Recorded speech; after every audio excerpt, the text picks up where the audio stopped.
Do you have one of these sinks that has a really handy soap dispenser, maybe in the kitchen or in the bathroom? But when you run out of soap and you go to refill it, you have an experience like this. All right, this is gonna be the time I don't spill the soap. I'm gonna be patient and I'm gonna go nice and slow. I think this time I'm just gonna go a little faster. I'm not gonna get too crazy. Wow, you can fill this thing really fast. Oh! Or maybe like this. Oh man, that's full. What the heck? Oh my gosh.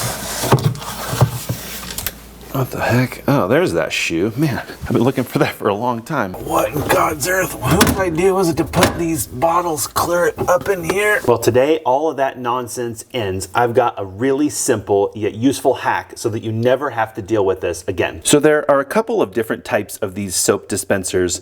One kind, the pump itself is fixed to the sink and it's not really removable or even fillable. And that's of course the kind where you have to crawl underneath the sink and remove the bottle to fill the soap and then reattach the bottle. And that's a ton of fun, right?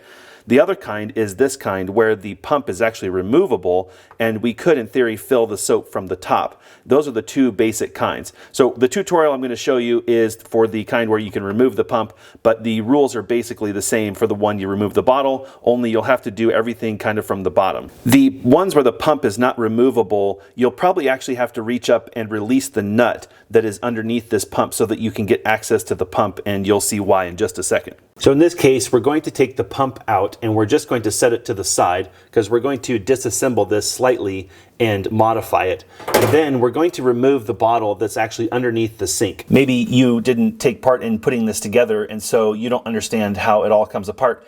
If you look underneath your sink, you'll oftentimes find a bottle just like this one underneath the sink behind there, and they're usually threaded, and so a very gentle loosening should be able to remove that bottle. And that's it. That's how the bottle comes out. So I don't know about you guys, but a bottle like this probably lasts us about a month. And a bottle like this will last us 6 months. What we're going to do is we're going to set up our pump. Instead of pumping from this bottle, it's going to pump from this bottle. The problem is we can't screw that onto the pump. So what we're going to do is we're going to modify our pump by replacing the straw that normally feeds down into the bottle with a hose. So what I've done is I've measured the straw on my pump and I've purchased this vinyl hose. It's very important that it be vinyl, and you can see that it's quite long. And obviously now we can reach much further to this bottle of soap. So our goal when we're done is for this bottle of soap to rest back here in the back of our sink cabinet and for the hose to run up to the pump. And then when we run out of soap, we simply need to change this bottle. There are simply way too many designs for these pumps for me to cover them all, so I'm just going to show you the one I have. You may or may not need to make adjustments based on your sink. So this straw actually just slides into the pump, and the pump itself, ours does, has a small check valve in it. So once it starts pumping, the soap will not run back into the jug. So all I need to do is remove this straw, a gentle pull, and it just comes right out. We can set that to the side. And what you want to do is measure the inside diameter of this hole, and you want to purchase vinyl hose that is the same outside diameter. The inside diameter of the hose does not matter because it'll pull soap from the jug, no problem. What matters is the outside diameter, because what we want to do is attach it to the hose by sliding the hose inside where the straw was. Before we do that small detail, I want to measure and cut the hose to the correct length. So we'll do that first, and then we can attach it to the pump. It's not critical that the hose be the perfectly correct length. What is critical is that it reaches the bottom of the soap jug. It can have a little bit of wiggle room. In fact, that's probably better in case you needed to move your soap jug around in the sink basin. It's not too short. So what we're going to do is we're going to feed the hose down through this hole, which is created by this small adapter, and then we'll measure it and give it a nip, and then we can move on. In my case, there's a little lip inside here, which will make it feel like the hose can't go through, but it actually can. You just need to wiggle it a little bit, and then you can feed it on down.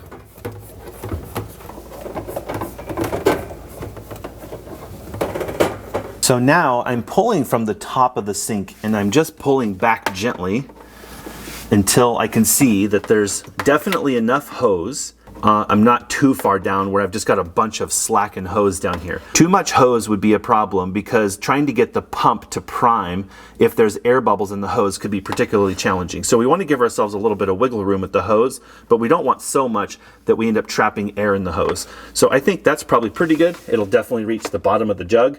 We can move the jug around, but I don't have any loops in there. That's probably the most important part. So in the case of my pump, it sticks down from the sink maybe a couple of inches. So we want to make sure that we account for that because that's going to lengthen the hose again.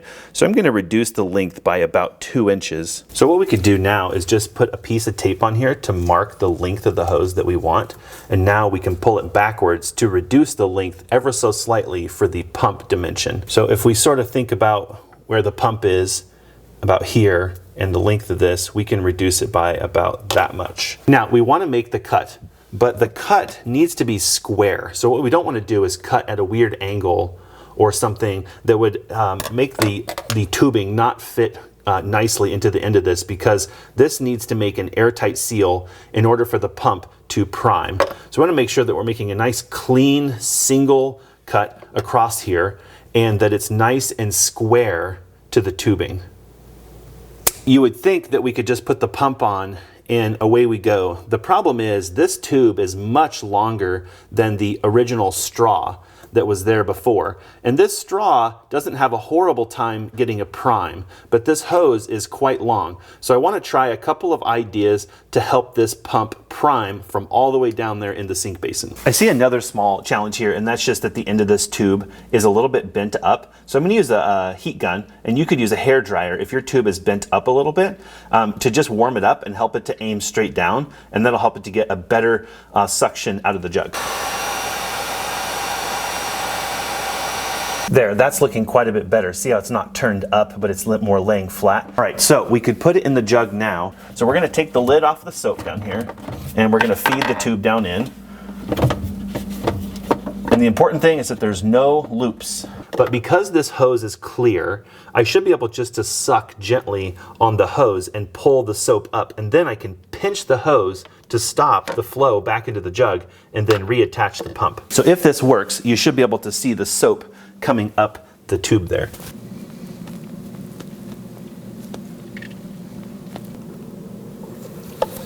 All right, perfect. Now, because the tube is clear, I can see that the soap is getting to the top, so I have no soap in my mouth. Well, we pinch the tube off, and now we can simply attach the pump.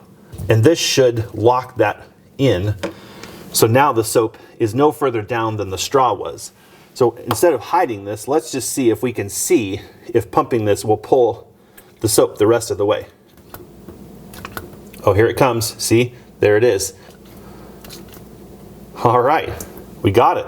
And the pump is fully primed.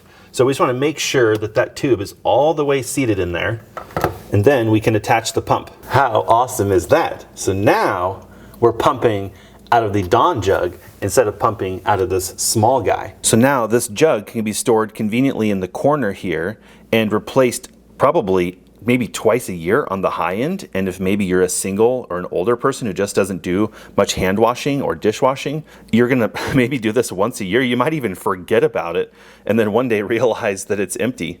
For those of you with only the bottle that allows you to fill, now instead you can just reach under here, pull this out conveniently, switch the hose over to a new bottle, and you're good to go. One tip I have, because this bottle is going to last you so long, it's easy to forget that you need to buy a new bottle, would be to write with a marker the date on the bottle when you installed it. And that way you can get a good idea about how often you need to replace these. So what are some problems that you could run into with this process? One could be that your hose is too long and it curls up and ends up in the air. Like let's say that you get this bottle mostly empty, but for some reason you kind of run into air here. You may need to shorten the hose slightly because it's curling up and sucking air. So you'll need to shorten the hose so that it stays in the bottom of the jug. In my opinion, it's a little bit too complex, But if you wanted to, you could drill a hole in the jug instead of replacing the cap, and that way no air could get in the jug, because I suppose it's possible that the soap could dry out over time. But in my opinion, we use soap fast enough that we can just go ahead and remove the cap and feed the hose through the top. Maybe you don't have this much space under your sink cabinet, and so you need a smaller jug. So when you're doing this process, maybe think about just the available space under here, or maybe there's a plumbing issue. You know, maybe you need to move the jug to a different side or something like that, or maybe even look for a different shape of jug just to make sure that everything will fit under your sink.